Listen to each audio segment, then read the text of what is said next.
Good morning, everyone. It's my great pleasure to be here and talk to you today about early-stage investor protection mechanisms for later rounds.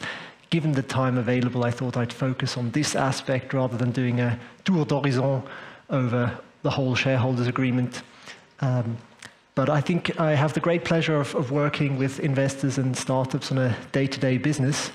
And so I want to, in the next few minutes, describe to you a situation that I've discovered or that I've met several times in the past, which isn't ideal. It's when an early-stage investor basically gets forgotten in a later stage round. And I'm going to try to help you avoid this situation and deal with the situation if ever you find yourself in it.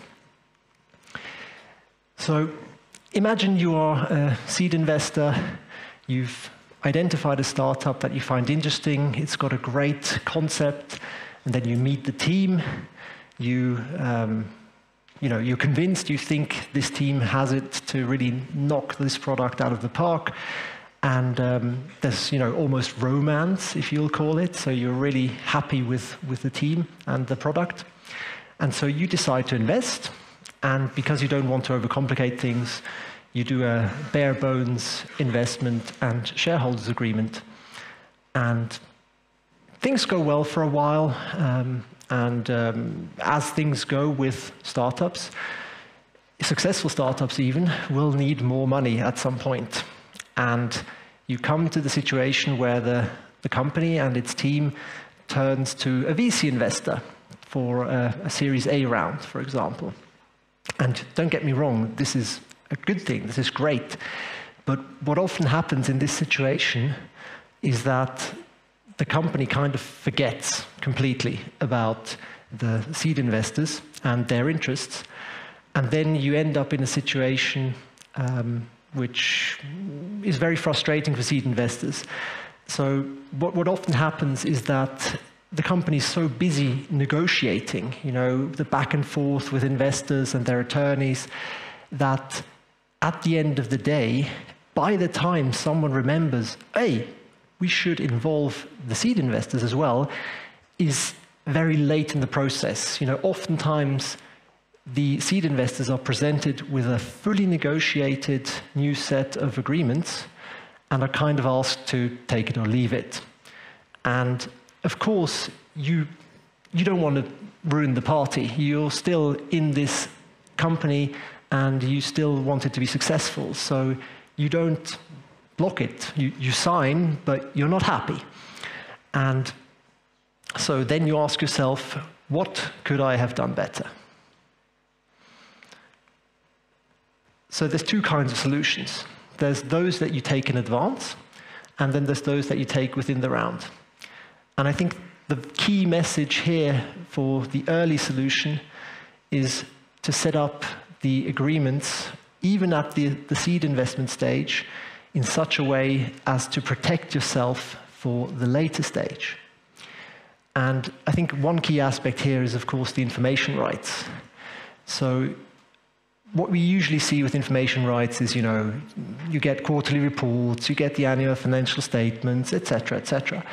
But what you don't usually see is an obligation for the company to inform investors once a new financing is, progressing beyond the term sheet stage.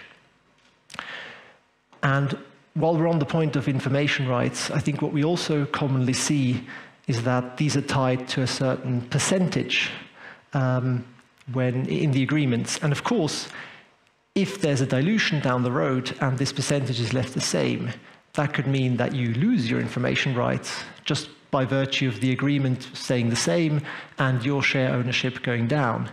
And so what we usually advise is to actually have a fixed number of shares which entitle you to your information rights, because that number will never change. And the only way you will lose that information right is if down the road in the next shareholders agreement, this number is actually changed. The second point, and this will be somewhat controversial, but I'll explain why I think this makes sense nonetheless, is to include all the most common investor protection mechanisms that are seen in VC rounds already at the seed round stage. And this could be, for example, an anti-dilution adjustment. This is a mechanism that will protect you if the company raises funds at a lower price in future. So then you get shares to compensate the fact that you paid a higher price. And here, I think the reason or the rationale for doing so is that if you don't have these mechanisms in place as a seed investor, then the result will be that when it comes to the Series A round, you won't get them there. It's very unlikely that the Series A investors will be willing to give you that. And so that just means that for all intents and purposes, you're lumped in together with the common shareholders. For example, when it comes to an anti-dilution adjustment, so that if there's a down round, you are diluted together with the common, but not with, and don't receive a compensation like the Series A. Some people will now say, well, this is too much work and effort at the seed stage, but I think that's a misguided notion, because the work you do on a decent investment and shareholders agreement at the seed stage is time saved in the Series A round, because there'll be much less to negotiate about if you already have these mechanisms that VC investors will want to see. Moving to the solutions you can take when you're actually in the new financing round. And here I think and this ties in, of course, to the information rights, is to try and seek active involvement in the negotiations. And I mean, as soon as you can. So ask the company to send you the first draft of the new agreements that are sent to investors. And the second point is to band together with the other seed investors. Because if you own 2% of the company, the VCs may not take you super seriously, but if you and your colleagues own 20%, it's a different story. And again, of course, if you do band together, make sure you have a common position, because the higher the number of parties in the negotiation, the more complex it becomes and the more time-consuming. And so it's easier if there's just one seed representative at the table. I think both the investors and the company and the attorneys will thank you for it. The third point is to really pick your battles. Don't be distracted by small issues which don't ultimately change how you are protected, but focus on those things that you really deem important. Because then also you're much more likely to get those through. And the last point here is that you really need to know your limits. Because many shareholders' agreements contain a clause that allow a certain majority to change the shareholders' agreement for everyone if this threshold is reached. And so if there is such a clause in the existing shareholders' agreement, then you should definitely be aware of it when going into negotiations, because what you don't want to do is to be left behind. It does happen. I have seen companies where there's basically, where a shareholder was dragged along into a new shareholders agreement, and there's always, disputes whether this is really enforceable or not. But it's just a very messy situation, I think, both for the company, but also for you as an investor. Because if you then do something in violation of the new shareholders agreement, then there's the question of whether you're liable to the others for the consequences and so forth. So I think this is really not a good situation to be in. Then finally, there's one more point here which I've deliberately left off the slide.